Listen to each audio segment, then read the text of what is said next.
너 그동안 내 돈으로 먹고 살았으면서 지금 내 앞에서 큰 소리야. 안녕하세요, 여러분. 사열 라디오입니다. 방금 들으신 충격적인 한마디. 이게 오늘 사연의 핵심입니다. 38살 간호사 여성분이 보내주신 이야기인데요. 정말 듣고 있으면 화가 치밀어 오릅니다. 남편이 병원을 그만두고 한의원 차린다면서 5년간 집에서 놀았습니다. 그동안 아내가 야간 근무까지 하면서 홀로 생계를 책임졌죠. 그런데 한의원이 잘 되자 갑자기 태도가 바뀝니다. 심지어 아내 아버지가 응급실에 실려갔는데도 진료 바쁘다며 외면했어요. 끝까지 들어보시면 진짜 기가 막힙니다. 지금 시작합니다. 안녕하세요. 저는 대학병원 중환자실에서 12년째 근무하고 있는 38살 간호사입니다. 최근에 수간호사로 승진하면서 예전 일들을 많이 떠올리게 되네요. 5년 전, 저는 같은 병원 정형외과 전문의와 결혼했습니다. 남편은 실력도 좋고 인품도 괜찮은 사람이었어요. 의사와 간호사 커플이라 서로의 업무를 이해할 수 있어서 좋았죠. 결혼 초기에는 정말 행복했습니다. 남편은 수술도 잘하고 환자들에게도 인기가 많았어요. 저도 중환자실에서 인정받는 간호사였고 경제적으로도 안정적이었습니다. 강남에 전세 아파트도 마련하고 곧 아이도 가질 계획이었죠. 그런데 결혼 2년 차 되던 해 남편이 갑자기 충격적인 말을 했어요. 병원을 그만두고 한의원을 차리겠다는 거였습니다. 정말 청천벽력이었어요. 아무 예고도 없이 갑자기 이런 말을 하다니요. 남편 설명으론 병원 정치가 싫고 의료사고 위험도 부담스럽다고 했어요. 한의학에 관심이 많았는데 한의원을 차려서 자연치료 중심으로 환자를 돌보고 싶다는 거였습니다. 하지만 그러려면 한의대를 다시 다녀야 했어요. 4년을 더 공부해야 한다는 뜻이었죠. 저는 당연히 반대했습니다. 전세금도 부모님께 도움받은 상태였고 곧 아이도 가질 예정이었거든요. 경제적 기반이 중요한 시기에 이런 모험을 할 수는 없었어요. 하지만 남편 마음은 이미 굳어 있었습니다. 그동안 생활비는 당연히 제가 벌어야 한다고 하더군요. 자기는 공부에만 집중하겠다면서요. 결국 남편은 병원을 그만두었습니다. 저는 어쩔 수 없이 야간 근무까지 늘려서 생활비를 벌어야 했어요. 그동안 여유 있게 살던 생활이 갑자기 팍팍해졌습니다. 남편은 집에서 한의학 공부에 매진했어요. 아침부터 밤까지 책만 보더군요. 저는 낮에 일하고 밤에도 일하면서 집안일까지 모두 혼자 해야 했습니다. 정말 죽을 만큼 힘들었어요. 시어머니께서 가끔 걱정해 주셨지만 저는 괜찮다고 말씀드렸어요. 사실 정말 힘들었지만 남편이 성공하면 나아질 거라고 믿었거든요. 더 힘든 건 남편의 태도였어요. 자기는 미래를 위해 투자하고 있는 거라면서 제 야간 근무는 당연한 거라고 생각하는 것 같았어요. 고마워한다는 말도 별로 없었고 오히려 더 열심히 하라는 식이었죠. 그렇게 4년이 흘렀습니다. 남편은 한의대를 졸업하고 드디어 한의사 면허를 땄어요. 저는 그 4년 동안 정말 많은 걸 포기했습니다. 승진 기회도 놓쳤고 아이 갖는 것도 미뤘어요. 친구들과의 만남도 거의 끊었고 취미 생활도 모두 포기했습니다. 남편이 면허를 따자 이제 좀 나아질 거라고 생각했는데 또 다른 문제가 생겼어요. 한의원 개원 자금으로 최소 2억이 필요하다는 거였습니다. 저희한테는 어마어마한 돈이었어요. 결국 양가 부모님께 도움을 요청할 수밖에 없었습니다. 친정에서 1억, 시댁에서 5천만 원을 도와주시기로 했어요. 나머지는 대출을 받아서 충당했습니다. 부모님들께 이런 부담을 드리는 것도 정말 죄송했지만 어쩔 수 없었어요. 드디어 남편의 한의원이 문을 열었습니다. 5년 만의 일이었어요. 저는 정말 기뻤습니다. 이제 좀 숨을 쉴 수 있을 거라고 생각했거든요. 하지만 현실은 그렇게 호락호락하지 않았습니다. 한의원 개원 초기는 정말 어려웠어요.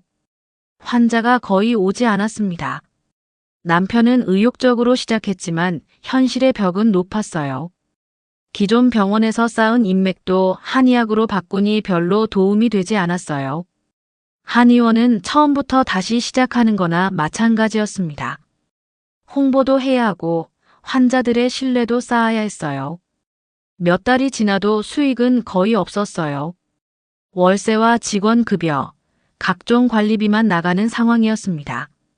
저는 여전히 야간 근무를 하면서 생활비를 벌어야 했어요. 한의원 적자까지 메워야 하니까 더 힘들어졌죠.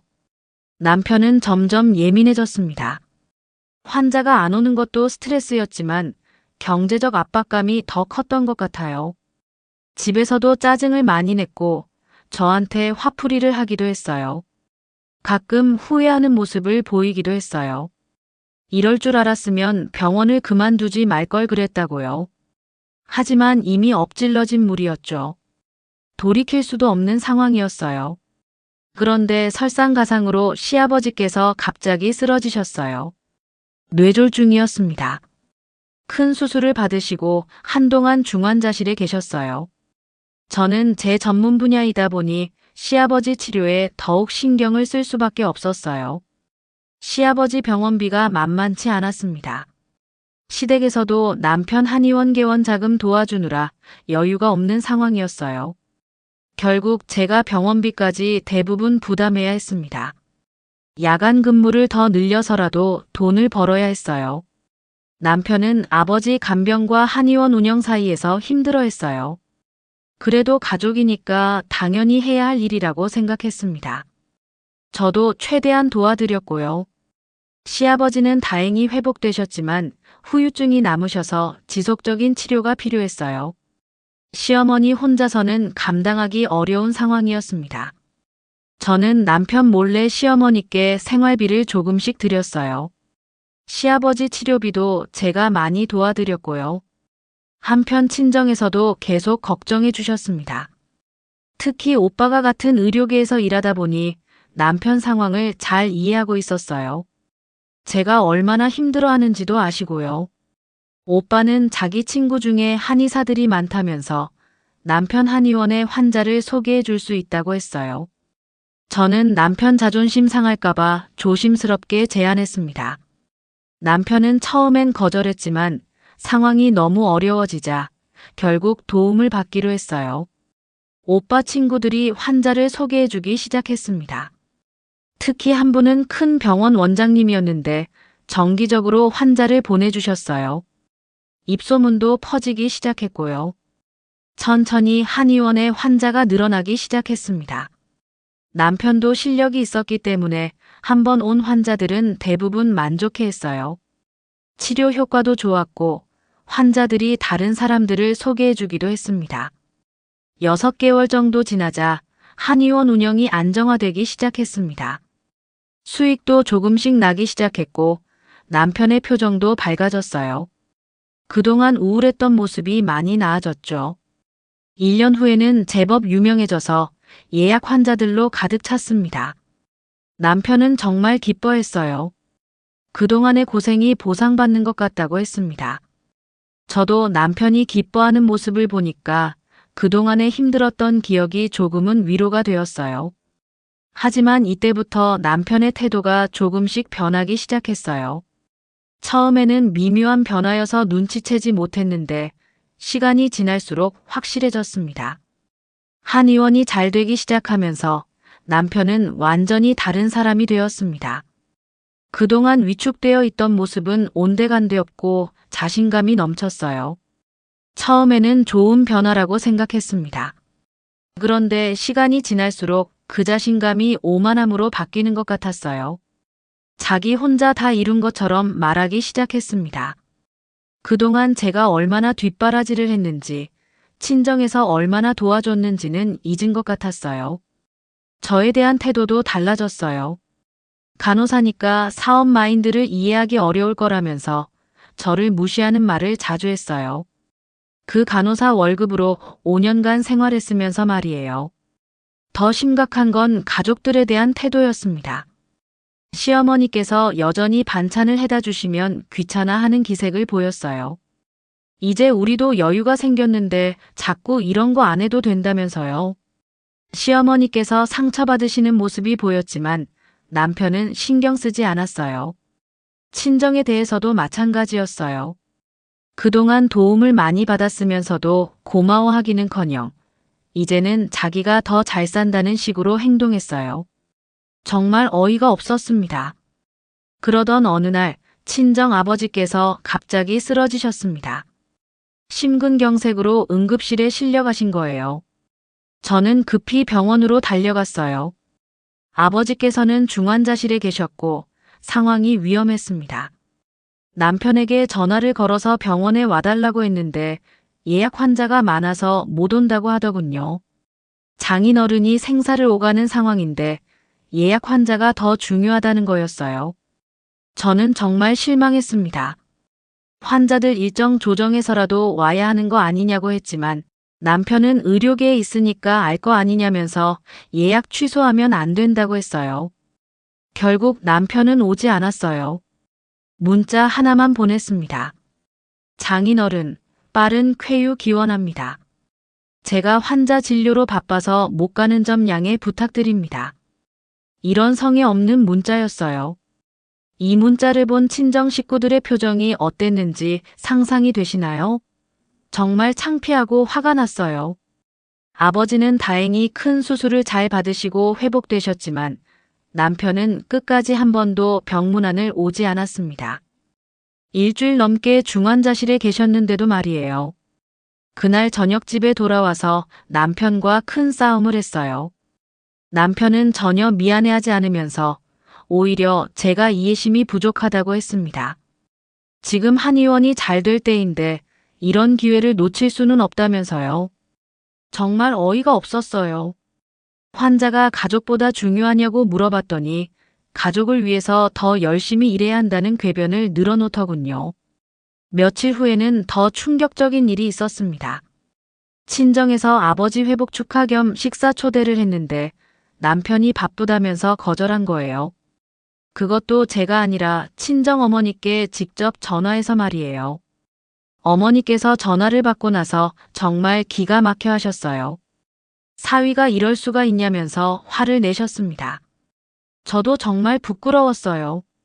남편한테 왜 그런 식으로 행동하냐고 따졌더니 자기는 바쁜 사람이라면서 이해해 달라고 하더군요. 그러면서 친정에서 자기를 무시한다고 피해의식까지 보였어요. 그때부터 저는 남편에 대한 마음이 완전히 바뀌기 시작했습니다. 이 사람이 정말 내가 사랑했던 사람이 맞나 싶을 정도였어요. 그 며칠 후 시어머니께서 평소처럼 반찬을 가져다 주러 오셨어요. 그런데 남편이 시어머니께도 차가운 태도를 보였습니다. 엄마, 이제 굳이 이런 거 안 해도 된다니까요. 시어머니께서 뭐가 귀찮냐고 물어보시니 귀찮다는 게 아니라 이제 우리도 여유가 있다고 하더군요. 정말 뻔뻔한 소리였어요. 시어머니께서 서운해하시는 모습을 보고 저도 더 이상 참을 수 없었어요. 당신 정말 너무해. 어머니가 그동안 얼마나 도와주셨는데. 남편이 뭘 도와줬냐고 반박하자 저는 그동안 시아버지, 병원비부터 시작해서 생활비까지 제가 얼마나 도와드렸는지 말했어요. 그때 시어머니께서 더 이상 참지 못하시고 말씀하셨어요.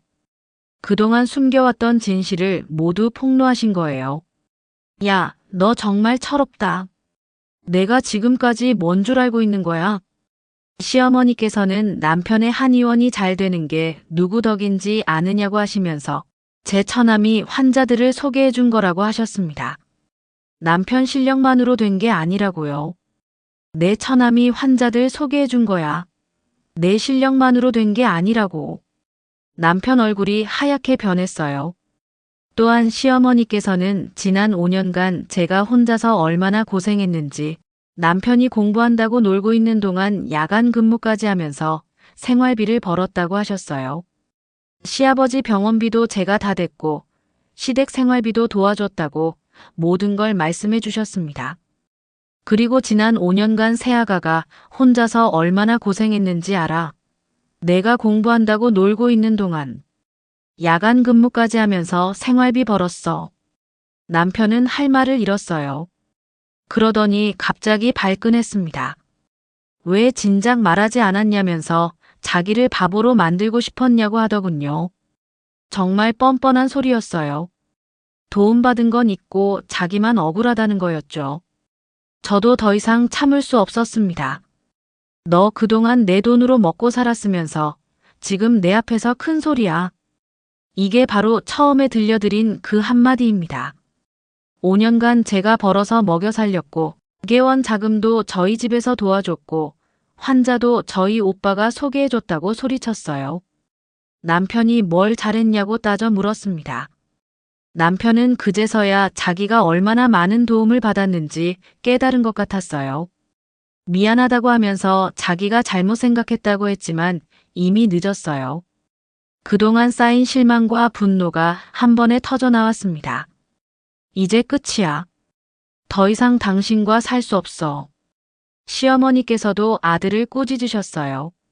제 말이 맞다면서 너 같은 놈은 혼자 살아봐야 정신 차릴 거라고 하셨습니다. 남편이 당황해서 사과하기 시작했지만 소용없었어요. 이혼하겠다는 제 의지는 확고했습니다. 결국 저희는 이혼했습니다. 당연히 오빠를 통한 환자 소개도 모두 끊겼어요. 남편 한의원은 환자가 급격히 줄어들면서 어려워졌습니다. 혼자서는 아무것도 할 수 없다는 걸 뼈저리게 느꼈을 거예요. 남편이 친정에까지 찾아와서 빌었지만 소용없었어요. 저희 가족들은 절대 용서하지 않았습니다. 아버지께서 호되게 꾸짖으시며 남편을 쫓아내셨어요. 지금 남편은 다른 지역으로 가서 작은 한의원을 다시 차렸다고 들었어요. 예전만큼 잘 되지는 않는 모양입니다. 환자도 별로 없고 경제적으로도 어려워했다고 하더군요. 저는 현재 수간호사로 승진해서 안정적으로 일하고 있어요. 그동안 미뤘던 개인적인 목표들도 하나씩 이루어가고 있습니다. 시어머니와는 지금도 좋은 관계를 유지하고 있어요. 시어머니께서는 제가 그 집안의 은인이라고 말씀해 주세요. 정말 고마웠다면서 앞으로 행복하게 살라고 축복해 주셨습니다. 그분 덕분에 마음의 위로를 많이 받았어요.